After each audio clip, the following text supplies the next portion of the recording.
একটা ব্যাপার নিয়ে অনেক দিন কথা বলবো বলবো বলে বলা হচ্ছে না। তো আজকে আমি একটা ব্যাপার নিয়ে কথা বলবো যে আমার আসলে কি কন্টেন্ট বানানো ছেড়ে দেওয়া উচিত কি না।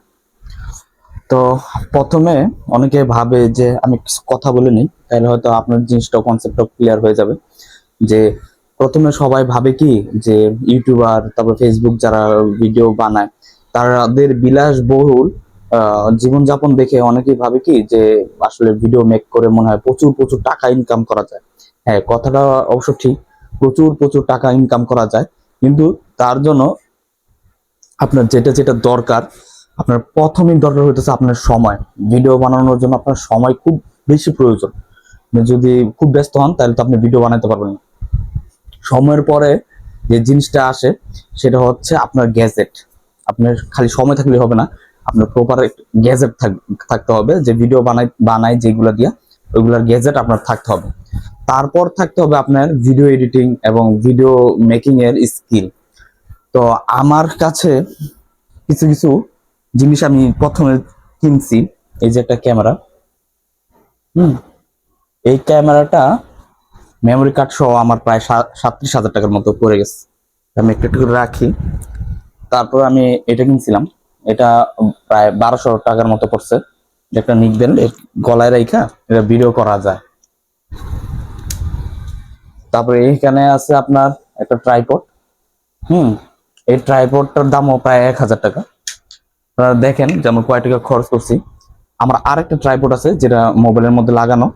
তারপর আরেকটা মোবাইলও আছে, যেটা দিয়ে আমি ভিডিওটা শুট করতেছি। তো ওই মোবাইলটার দামও আপনার প্রায় 35,000 টাকার মতো।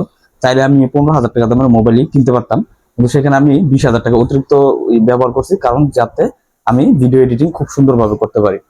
এখন এইগুলা জিনিস দেখানোর পর আমি একটা জিনিস আপনাদেরকে বলি, যে এই যে এত এত গ্যাজেট কিনছি না, এই যে আর একটা উলানজির আমি মাইক্রোফোনও ব্যবহার করি। এই যে উলানজির মাইক্রোফোন, এটার দাম কিনছিলাম আমি 3200 টাকা দিয়ে। তো এই যে আপনার ক্যামেরা, মাইক্রোফোন, এই যে ট্রাইপড, এই যে একটা নিক বেল্ট, আমার ক্যামেরা মোবাইলের সাথে একটা আছে আপনার ট্রাইপড। তো এত এত টাকা ইনভেস্ট কইরাও আমি কিন্তু ফেসবুক থেকে একটা টাকাও ইনকাম করতে পারিনি, একটা টাকাও ইনকাম করতে পারিনি। হ্যাঁ, বরঞ্চ আমি অনেক সময় দিতেছি, ভিডিও মেক করতেছি। এখন বলবেন তাহলে আপনি এই যেহেতু টাকা ইনকাম করতে পারতেছেন না, তাহলে ভিডিও মেক করতেছেন কেন বা এগুলা ইনভেস্ট করছেন কেন?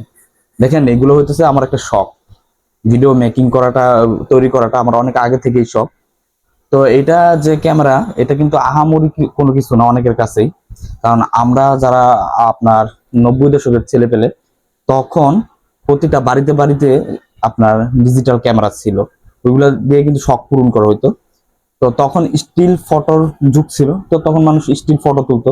এখন যেহেতু ভিডিও করার মানে মেমোরি ধরে রাখার জন্য ভিডিওটা খুব সুন্দর এবং উপস্থাপনা খুব সুন্দরভাবে করা যায়, বিভিন্ন জায়গায় লোকেশন গুলো খুব সুন্দরভাবে দেখা যায়, তাই আসলে আমার এই ক্যামেরাটা কেনা। হ্যাঁ, তো এগুলা দেখার পর অনেকে ভাবে যে, মনে হয় যে একটা ফেসবুক একটা পেজ খুললাম, কতগুলো গ্যাজেট কিনলাম, হ্যাঁ, তাইলে মনে হয় হাজার হাজার টাকা ভিডিও করলাম, তাহলে হাজার হাজার টাকা। সবকিছুই ঠিক আছে, আপনার সময়টা হলো মেইন। সময় লাগবে, গ্যাজেট লাগবে, আপনার ভিডিও মেকিং এর যে ক্যাপাসিটি, আপনি ভিডিও যে তৈরি করবেন, এডিট করবেন, এগুলো ক্যাপাসিটিও লাগবে। তারপর আর একটা জিনিস যেটা আসে, মানুষের, দর্শকের গ্রহণযোগ্যতা। আপনাকে মানুষ কতটা গ্রহণ করলো। কারণ আপনি ভিডিও বানাইলেন, কেউ দেখলো না, কেউ পছন্দ করলো না, তাইলে তো হইলো না।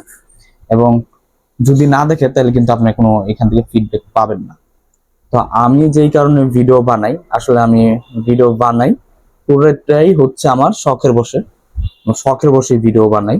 এখান থেকে ইনকামের এখন আপাতত কোনো ইচ্ছা নাই যে এখান থেকে টাকা আসবে, এই টাকাতে আমার সংসার চলবে বা বিভিন্ন চলবে। পরবর্তীতে যেটা হয় সেটা আল্লাহ জানে যে কি হবে বা কি না হবে। তো আপাতত আমার এই ভিডিও থেকে কোনো টাকা ইনকামের ইচ্ছা নাই। আর আরেকটা জিনিস, আমি কি টাইপের ভিডিও বানাই বা কি টাইপের ভিডিও বানাইতে পছন্দ করি, আসলে আমি আমার লাইফস্টাইলটা প্রেজেন্ট করতে খুব পছন্দ করি। যে আমি কোথায় ঘুরতে গেলাম, কি খাইলাম, আমার এখন মনের মধ্যে কি চলতেছে। তারপরও পাশাপাশি আমার মনের মধ্যে অনেক সময় অনেক কথা জমা থাকে, যেটা বলার জন্য কাউকে খুঁজে পাই না। তাই আমি ভাবলাম যে ফেসবুক ইউটিউবে বললে হয়তো দুই একজন হইলেও শুনবে, যেটা আমার মনের ভাবটা, এটাই আসলে আমার মূল উদ্দেশ্য। আর যারা ভাবতেছেন যে ক্যামেরা কিনবেন, হ্যাঁ, তারপরে ভিডিও মেক করবেন হাজার হাজার টাকা, তাদের চিন্তাটা আসলে ভুল। আপনি তিনটা জিনিস আপনার কনফার্ম করতে হবে। প্রথমত হচ্ছে সময়, তারপর হচ্ছে গ্যাজেট, তারপর হচ্ছে আপনার ভিডিও মেকিং এর যে স্কিল, ভিডিও বানানোর যে স্কিল, এই তিনটা তো লাগবেই। তারপর এই তিনটা যেহেতু একখানে হওয়ার পরও আরেকটা জিনিস দেখতে হবে যে আপনার এই ভিডিওগুলা মানুষ কতটা পছন্দ করতেছে। আর যদি মানুষ পছন্দ করে তাহলে আপনার গ্রহণযোগ্যতাটা বাড়বে, তখনই আপনি হয়তো এই ভিডিও বানানোর পর টাকা ইনকাম করতে পারবেন। তো আমার কাছে যেটা মনে হইতেছে যে এই প্ল্যাটফর্মে যারা চিন্তা করেন যে ভিডিও বানায় টাকা ইনকাম করবেন, তাদের আসলে ভাবা উচিত যে আপনার কাছে সময় আছে কিনা, তারপর গ্যাজেট গুলো আপনি ম্যানেজ করতে পারবেন কিনা, গ্যাজেট ম্যানেজ করতে গিয়ে আপনি কোনো ঝামেলা পারবেন কিনা। যদি না করেন তাহলে তো ভালো। তারপরে হচ্ছে আপনি কি ধরনের ভিডিও বানাবেন এবং আপনার গ্রহণযোগ্যতা। তো ভিডিওটা মূল উদ্দেশ্য ছিল আমি আসলে কি কারণে ভিডিও বানাই এটাই আপনাদেরকে বলার, আর আমি কি টাইপের ভিডিও বানাই এটাও আপনাদেরকে বলার। আশা করছি ভিডিওটা ভালো লাগছে, আর ভালো লাগলে অবশ্যই লাইক কমেন্ট শেয়ার করতে পারেন। আর আপনার একটা মন্তব্য থাকলে, কোনো মন্তব্য যদি থাকে তাহলে আপনি মন্তব্য করে আমাকে জানাতে পারেন। আসসালামু আলাইকুম।